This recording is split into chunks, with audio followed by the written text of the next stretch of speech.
السلام عليكم إخواني المشاهدين. اليوم سوف نتكلم عن خطورة وضع طائر الحسون في النافذة وتركه لوحده.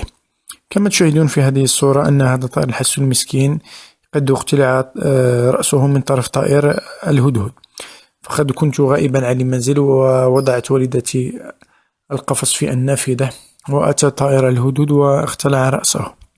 لهذا إخواني الكرام أذكركم ألا تضعوا طيوركم في النافذة وتذهبوا بعيدا عنها، سواء إما أن تكون قريبا من القفص أو تضعه في سطح المنزل وتكون بالقرب منه، حتى إذا شاهدت طائرا جارحا مثل طائر العوسق كما نقول له بدارجتنا المغربية الساف، تستطيع إدخال طائرك للبيت.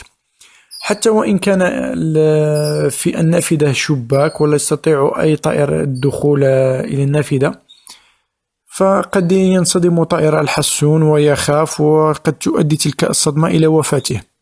هناك مشكل آخر، وهو إذا تركنا الطائر تحت أشعة الشمس لمدة طويلة، فالماء الذي يكون في مشربة الطائر فسوف ترتفع درجة حرارته ويصبح ماء ساخنا، وإذا شرب منه الطائر فقد يموت. كانت هذه حلقتنا اليوم، والسلام عليكم ورحمة الله تعالى وبركاته.